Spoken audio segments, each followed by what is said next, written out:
الحميد. أعوذ بالله من الشيطان الرجيم. بسم الله الرحمن الرحيم. شهد الله أنه لا إله إلا هو والملائكة وأولو العلم قائما بالقسط. لا إله إلا هو العزيز الحكيم. وقال النبي صلى الله عليه وسلم: كن عالما أو متعلما أو محبا أو متبعا ولا تكن الخامس فتهلك. قلت للحسن من المن الخامس؟ قال المبتدئ، أو كما قال عليه الصلاة والسلام. سبحانك لا علم لنا إلا ما علمتنا إنك أنت العليم الحكيم. بلغ العلا بكماله كشف الدجى بجماله حسنت جميع خصاله صلوا عليه وآله. আলহামদুলিল্লাহ, মহান আল্লাহ রাব্বুল আলামিনের দরবারে অবিশ্রামিত শুকরিয়া যে আল্লাহ তাআলা আমাদেরকে দুনিয়ার সমস্ত রকম ফিতনা, ফাসাদ, আপদ, বিপদ, বালা, মুসিবত থেকে হেফাজত করে মহান রব্বে করিমের সবচেয়ে প্রিয় ঘর মসজিদে আসার, বসার এবং আমলের নিয়তে কিছু কথাবার্তা শোনা তৌফিক দান করেছেন।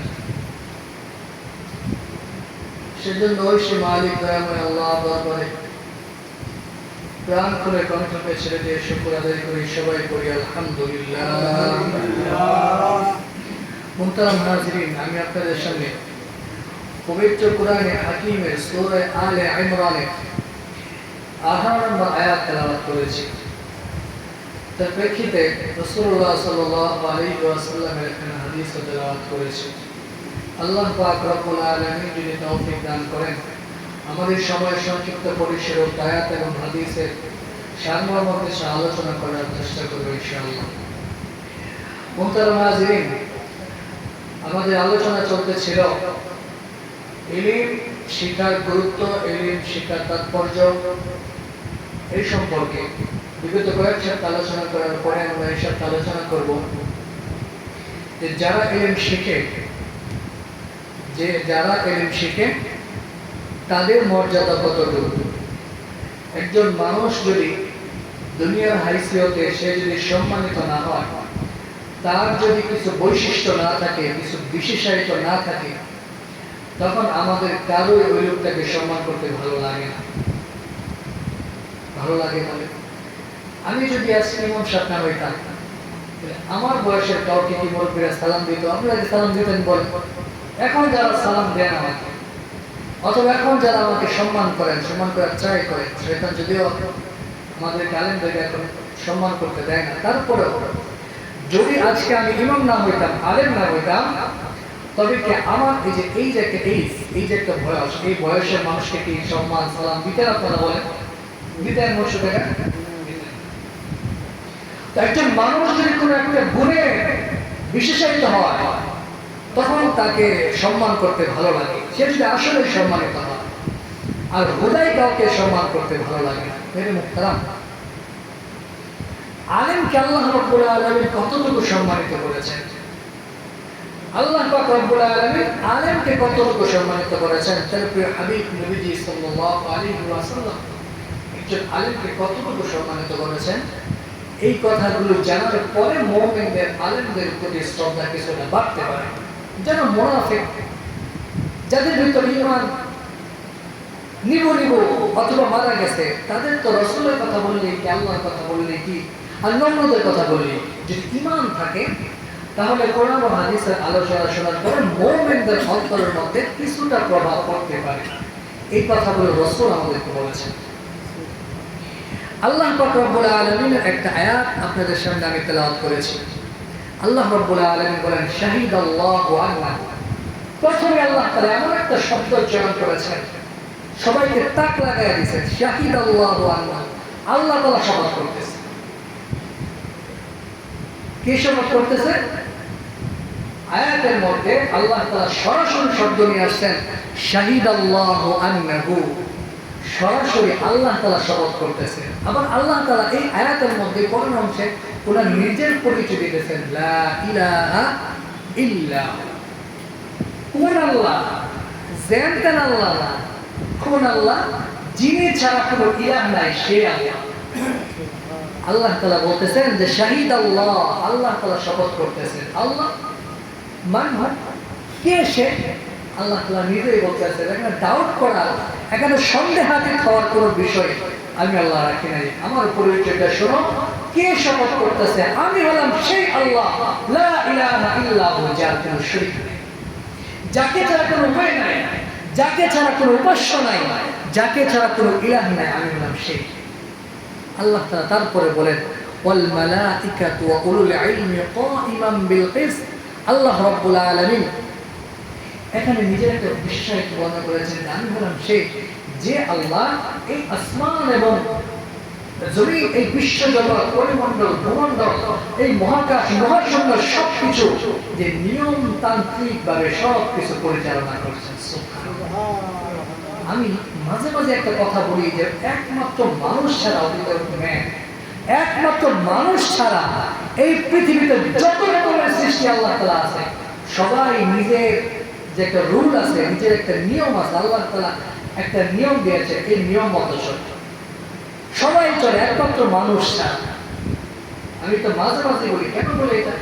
দেখেন আল্লাহ রাব্বুল আলামিন সূর্যকে বলে দিয়েছেন সকালে উঠবে, বিকালে যাবে, বিকালে কে ডুবে যাবে, এটা যেন কোনো জোর জবরদস্তি না করা লাগে, মাঝখানে থাইমা যাবে বা ফেরেশতারা তাকে নিব, এরকম যেন না করা লাগে।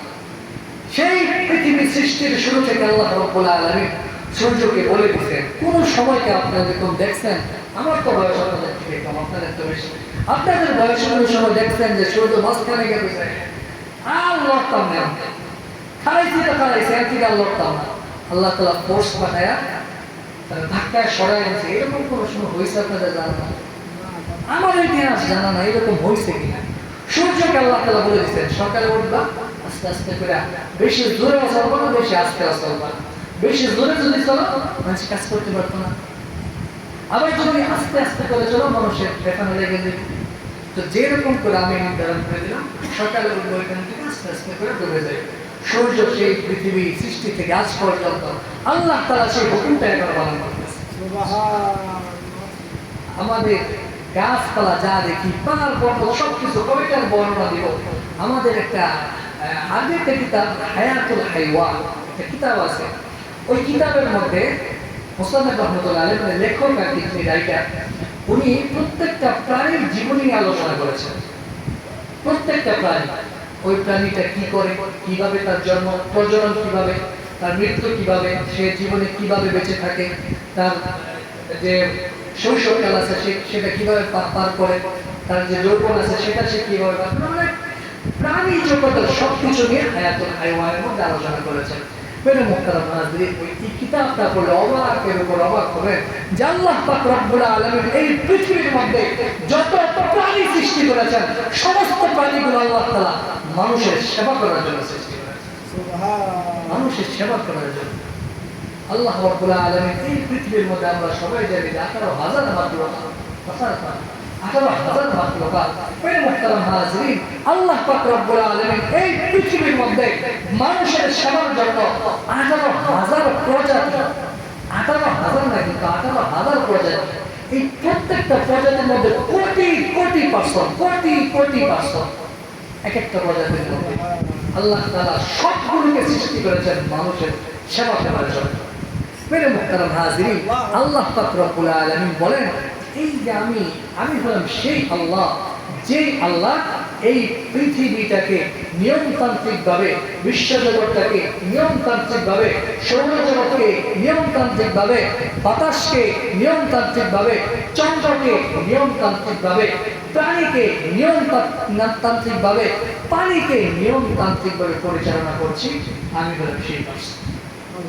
আল্লাহ তাআলা বলেন যে আমি শপথ করতেছি, আল্লাহ তাআলা বলেন যে আমি শপথ করতেছি যে ইবাদতের উপযুক্ত আমি ছাড়া আর কেউ নাই। সুতরাং আল্লাহ রাব্বুল আলামিন বলেন, আল্লাহ রাসূল সাল্লাল্লাহু আলাইহি ওয়াসাল্লাম এই আয়াতের প্রেক্ষিতে অনেক লম্বা আলোচনা, আল্লাহ রাসূল সাল্লাল্লাহু আলাইহি ওয়াসাল্লাম এই আয়াতের প্রেক্ষিতে একটা কথা বলেছেন, কুন আলিমান আও মুতাআল্লিমান আও মুহিব্বান আও মুত্তাবিআন ওয়ালা তাকুন লিল খামিস। রাসূল সাল্লাল্লাহু আলাইহি ওয়াসাল্লাম বলেছেন যে আল্লাহ রাব্বুল আলামিন উলুল ইলম বলা, উলুল ইলম কারা? উলুল ইলম বলতে আল্লাহ তাআলা এখানে কাদেরকে বোঝাইছেন এই আয়াতের মধ্যে? অনেক লম্বা আলোচনা। উলুল ইলম বলতে মুফাসসিরিনে কেরামগণ এবং মুহাদ্দিসিনে কেরামগণ যৌথভাবে বলেছেন যে উলুল ইলম বলতে জামিউল উলামাইল মুসলিমিন, মুসলমানদের আলেমদেরকে বোঝায়। এখন আলেম কারা? আলেম হলো এমন ব্যক্তি যাদের ভিতরে আল্লাহ রাব্বুল আলামিনের ঐশী জ্ঞান রয়েছে। অনেকে আমাদের সমাজে দেখেন এই ঐশী জ্ঞান বলতে শুধুমাত্র মাদ্রাসায় পড়াশোনা করার পরেই যে জ্ঞানটা সেটাকেই বোঝানো হয়।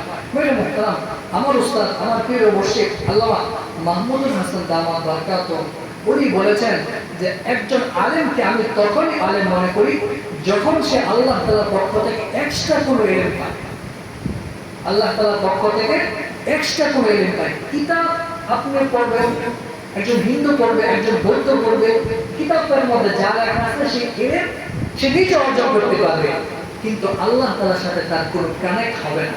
আল্লামা মামুনুল হক সাহেব রাহমাতুল্লাহ আলাইহি দামাত বারাকাতুহু, আল্লামা মামুনুল হক সাহেব দামাত বারাকাতুহু উনি সবসময় একটা কথা বলেন যে যেই মাদ্রাসার মধ্যে তাহাজ্জুদ হয় না সেটা ধর্মীয় মাদ্রাসা হতে পারে না। যেই মাদ্রাসার মধ্যে তাহাজ্জুদের নামাজ পড়া হয় না ওই মাদ্রাসাকে ধর্মীয় মাদ্রাসা বলা চলে না। যেই আলেম তাহাজ্জুদের নামাজ পড়ার অভ্যাস করতে পারে না ওই আলেমকেও আলেম বলা যায়। কথা বললাম, আল্লাহ মাফ করুক, কিন্তু আমার শেখ মুর্শিদ মাহমুদুল হাসান দামাত বারাকাতুহু উনি বলেন যে আলেম তো হলো সে ব্যক্তি ইলম পড়ার পরে, কিতাব পড়ার পরে, মাদ্রাসায় পড়ার পরে আল্লাহ তাআলা তাকে এক্সট্রা কিছু জ্ঞান দান করেছেন, এক্সট্রা কিছু নলেজ আল্লাহ তাআলা দান করেছেন, তাকেই বলা হয় আলেম। সেই এক্সট্রা জ্ঞান কেন? মেরে মুহতারাম হাজিরিন, এখন আমাদের অনেক সময় দেখবেন যে এমবিবিএস ডাক্তারের কাছে গেলে আপনি গিয়ে বলছেন যে স্যার আমার তো এই সমস্যা, আমার তো শুরু থেকে মানে রাত্রিবেলা ঘুমাইতে গেলে মাথা ব্যথা করে, তখন তিনি দেখবেন মাথা ব্যথার ওষুধ দিছে, জ্বরের ওষুধ দিছে, ঘুমের ওষুধ দিছে, একটা অ্যান্টিবায়োটিক দিছে, কি বলে এটাকে অ্যান্টিবায়োটিক দিছে, আবার সাথে সাথে কিছু ভিটামিনও দিয়ে দিছে। আচ্ছা বলেন তো আপনি এইগুলোর কথা বলছেন, আপনি শুধু বলছেন যে তার মাথা ব্যথা, কিন্তু যিনি এমবিবিএস, যিনি এই বিষয়ে স্পেশালিস্ট, তিনি বুঝতে পারছেন মাথা ব্যথাটা কেন হয়, নিশ্চয়ই তার ঘুম হয় না, এই জন্য ঘুমের একটা ওষুধ দিছে। তো তার ঘুম কেন হয় না, শরীরের মধ্যে হয়তো ব্যথা আছে, ক্যালসিয়াম দিয়ে দিচ্ছে, ইত্যাদি ইত্যাদি।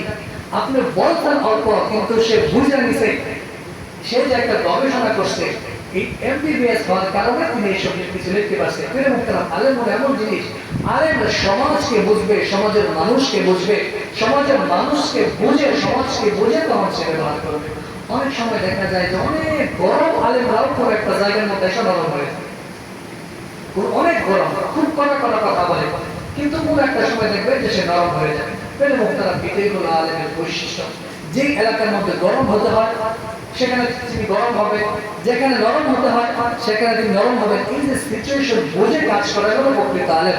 আল্লাহ রাব্বুল আলামিন আমাদের সবাইকে আলেম হওয়ার তৌফিক দান করুন। মেরে মুহতারাম, রাসূলুল্লাহ সাল্লাল্লাহু আলাইহি ওয়াসাল্লাম বলেছেন যে এই সমস্ত বৈশিষ্ট্য যাদের মধ্যে পাইবা, কোন আলিমান, এমন আলেম হয়ে যাবে, আও মুতাআল্লিমান, অথবা তার ছাত্র হও।